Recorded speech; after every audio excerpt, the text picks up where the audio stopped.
ಅಡುಗೆ 9 ಬನ್ನಿ ಇವತ್ತು ಮತ್ತೊಂದು ರೆಸಿಪಿ ತಂದಿದ್ದೇನೆ ಫ್ರೆಂಡ್ಸ್ ನಿಮಗೋಸ್ಕರ ನೋಡಿ. ಇದು ಹೆಸರು ಬೇಳೆ ಸಾರು. ದಿನಾಲು ನಮಗೆ ತೊಗರೆ ಬೇಳೆ ಸಾರು ಟೊಮೆಟೊ ಸಾರು ತಿಂದು ಬೇಜಾರಾದಾಗ ಒಂದೊಂದು ಸಲ ನಾವು ಹೆಸರು ಬೇಳೆ ಸಾರನ್ನು ಮಾಡ್ಕೊಂಡು ತಿನ್ಬೋದು. ಹೆಸರು ಬೇಳೆ ಸಾರು ತುಂಬ ರುಚಿಯಾಗಿರುತ್ತೆ ಮತ್ತು ಬೇಗನೆ ಆಗುತ್ತೆ. ಅದು ಟೈಮ್ ಏನು ಭಾಳ ಬೇಕಾಗಿಲ್ಲ. ಹೆಸರು ಬೇಳೆ ನೋಡಿ ಪಾತ್ರೆಯಲ್ಲಿ ಹಾಕಿ ನಾನು ಈ ರೀತಿ ಕುದಿಸ್ತಾ ಇದ್ದೇನೆ. ಒಂದು ಬಟ್ಲೆ ಹೆಸರು ಬೇಳೆ ತೆಗೆದುಕೊಂಡಿದ್ದೇನೆ. ಕುಕ್ಕರಲ್ಲಿ ಹಾಕಿಬಿಟ್ರೆ ಭಾಳ ರಾಡಿ ಆದಂಗೆ ಆಕೈತದು. ಅದಕ್ಕೋಸ್ಕರ ನಾನು ಕುಕ್ಕರಲ್ಲಿ ಕುದಿಸೋದಿಲ್ಲ ಹೆಸರು ಬೇಳೆ, ಹಾಗೆ ಪಾತ್ರೆಯಲ್ಲಿ ಕುದಿಸ್ತಾ ಇದ್ದೇನೆ. ನಂತರ ಟೊಮೆಟೊ ಕಟ್ ಮಾಡಿ ಹಾಕ್ತಾಯಿದ್ದೆ ನೋಡಿ. ಮತ್ತು ಕೊತ್ತಂಬರಿ ಹಾಕ್ತಾಯಿದ್ದೇನೆ. ಕೊತ್ತಂಬರಿ ಸೊಪ್ಪು ಸಾಂಬಾರಿಗೆ ಪಲ್ಯಕ್ಕೆಲ್ಲ ಉಪಯೋಗ ಮಾಡಬೇಕು. ಕೊತ್ತಂಬರಿ ತುಂಬ ಒಳ್ಳೆಯದು ಆರೋಗ್ಯಕ್ಕೆ, ಅದರಲ್ಲಿ ಕೂಡ ವಿಟಮಿನ್ಸ್ ಇರುತ್ತೆ. ಆಮೇಲೆ ಕೊತ್ತಂಬರಿ ಟೊಮೆಟೊ ಹೆಸರುಬೇಳೆ ಕುದಿಸ್ತಾ ಇದ್ದೇನೆ. ರೆಸಿಪಿ ಲೈಕ್ ಆದವರೆಲ್ಲ ಸಬ್ಸ್ಕ್ರೈಬ್ ಮಾಡಿ, ಶೇರ್ ಮಾಡಿ, ಲೈಕ್ ಮಾಡಿ ಮತ್ತು ಕಮೆಂಟ್ಸ್ ಹಾಕಿ ಪ್ಲೀಸ್ ಫ್ರೆಂಡ್ಸ್. ಮತ್ತು ಅರಿಶಿನ ಪುಡಿ ಹಾಕ್ತಾಯಿದ್ದೆ ನೋಡಿ. ಅರಿಶಿನ ಪುಡಿ ಒಳ್ಳೆಯದು, ನಮಗೆ ಆ್ಯಂಟಿಬಯೋಟಿಕ್ ಇರುತ್ತೆ ಅದು. ಮತ್ತು ಸಾಂಬಾರು ಪೌಡ್ರ್ ಕೂಡ ಹಾಕಿದ್ದೇನೆ ನೋಡಿ. ಆರ್ಕೆ ಮಸಾಲ, ಇದು ಸಾಂಬಾರು ರುಚಿಯಾಗುತ್ತೆ. ಅರಿಶಿನ ಪುಡಿ ನಂತರ ನಮ್ಗೆ ಎಷ್ಟು ಬೇಕೋ ಅಷ್ಟು ಖಾರ ಪುಡಿ ಹಾಕಿದ್ದೇನೆ. ಕೆಲವೊಬ್ಬರು ಹಸಿ ಖಾರನೂ ಹಾಕ್ಬೋದು. ಇದಕ್ಕೆ ಹೆಸರುಬೇಳೆ ಸಾಂಬಾರಿಗೆ ಹಸಿ ಖಾರ ಹಾಕಿದರೆ ಅದು ಕೂಡ ತುಂಬ ರುಚಿಯಾಗಿರುತ್ತೆ. ನಾನು ಮಾತ್ರ ಇವತ್ತು ಕೆಂಪು ಖಾರ ಹಾಕಿದ್ದೇನೆ. ಇನ್ನೊಂದು ಸಲ ಹಸಿ ಖಾರ ಹಾಕಿ ಹೇಗೆ ಮಾಡೋದು ಅಂತ ನಿಮಗೆ ಹೇಳ್ಕೊಡ್ತೇನೆ.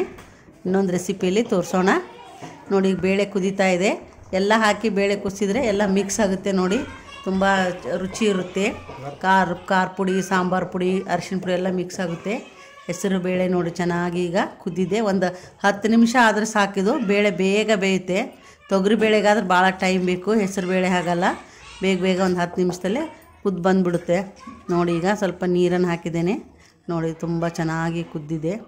ಬೇಗ ನಾವು ಒಂದು 15 ನಿಮಿಷದಲ್ಲಿ ಸಾಂಬಾರು ಮಾಡಿ ಬಡಿಸ್ಬೋದು. ಮತ್ತು ಅದಕ್ಕೆ ಒಗ್ಗರಣೆ ಹಾಕಬೇಕಲ್ಲ, ಅದಕ್ಕೋಸ್ಕರ ಇನ್ನೊಂದು ಪಾತ್ರೆನ ಇಟ್ಟಿದ್ದೇನೆ ಗ್ಯಾಸ್ ಮೇಲೆ. ಸ್ವಲ್ಪ ಎಣ್ಣೆ ಹಾಕಿದ್ದೇನೆ. ಎಣ್ಣೆ ಸರಿಯಾಗಿ ಕಾಯಬೇಕು. ಅದು ಚೆನ್ನಾಗಿ ಬಿಸಿ ಆದಮೇಲೆ ನಾವು ಏನು ಮಾಡಬೇಕಂದ್ರೆ ಒಗ್ಗರಣೆಗೆ ಏನು ಬೇಕೋ ಅದನ್ನು ಇಲ್ಲಿ ಹಾಕಬೇಕು. ನಾನು ಸಾಸಿವೆನ ಹಾಕ್ತಾಯಿದ್ದೇನೆ. ಎಣ್ಣೆ ಈಗ ಸರಿಯಾಗಿ ಕಾದಿದೆ, ಬಿಸಿಯಾಗಿದೆ.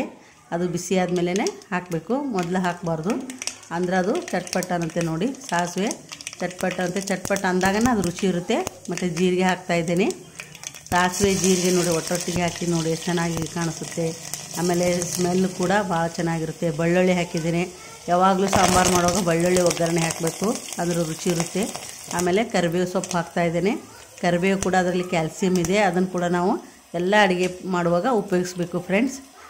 ಕೈ ಕಾಲು ನೋವು ಅದೆಲ್ಲ ಬರಲ್ಲ. ಆಮೇಲೆ ನಾನು ಹಿಂಗೆ ಹಾಕ್ತಾಯಿದ್ದೇನೆ. ಹಿಂಗನ್ನು ಹಾಕಬೇಕು, ತುಂಬ ರುಚಿ ಇರುತ್ತೆ ಸಾಂಬಾರು, ಟೇಸ್ಟೇ ಬೇರೆ ಆಗುತ್ತದು. ಅದಕ್ಕೋಸ್ಕರ ನಾನು ಆಗಾಗ ಹಿಂಗನ್ನು ಹಾಕ್ತಾಯಿರುತ್ತೆ. ಸ್ವಲ್ಪ ಬೇಳೆ ಹಾಕಿಬಿಟ್ಟು ಪ್ಲೇಟ್ ಮುಚ್ಚೀನಿ 1-2 ನಿಮಿಷ. ನಂತರ ಅದನ್ನು ತೆಗೆದುಬಿಟ್ಟು ನೋಡಿ ಈ ರೀತಿಯಾಗಿರುತ್ತೆ. ಆಮೇಲೆ ನಾವು ಈಗಾಗಲೇ ಕುದಿಸಿಟ್ಟಂಥ ಹೆಸರುಬೇಳೆ ಎಲ್ಲ ಅದನ್ನು ಒಗ್ಗರಣೆಯಲ್ಲಿ ಹಾಕ್ತಾಯಿದ್ದೆ ನೋಡಿ. ಎಲ್ಲ ಹಾಕಿ ಅದನ್ನು ಸರಿಯಾಗಿ ಮಿಕ್ಸ್ ಮಾಡಬೇಕು. ಎಷ್ಟು ಬೇಕೋ ಸ್ವಲ್ಪ ನೀರನ್ನು ಹಾಕಿ ನಾವು ಸಾಂಬಾರು ರೆಡಿ ಮಾಡ್ಕೋಬೇಕು. ರುಚಿಗೆ ಬೇಕಾಗಷ್ಟು ಉಪ್ಪನ್ನು ಹಾಕಬೇಕು. ಈಗ ನಮ್ಮ ಸಾಂಬಾರು ರೆಡಿ ಇದೆ ನೋಡಿ. ಬಿಸಿ ಬಿಸಿ ಅನ್ನದ ಜೊತೆ ಊಟ ಮಾಡ್ಬೋದು. ಈ ರೆಸಿಪಿ ಲೈಕ್ ಆದವರು ಸಬ್ಸ್ಕ್ರೈಬ್ ಮಾಡಿ, ಲೈಕ್ ಮಾಡಿ, ಶೇರ್ ಮಾಡಿ. ಧನ್ಯವಾದಗಳು. ಮತ್ತೆ ಸಿಗೋಣ.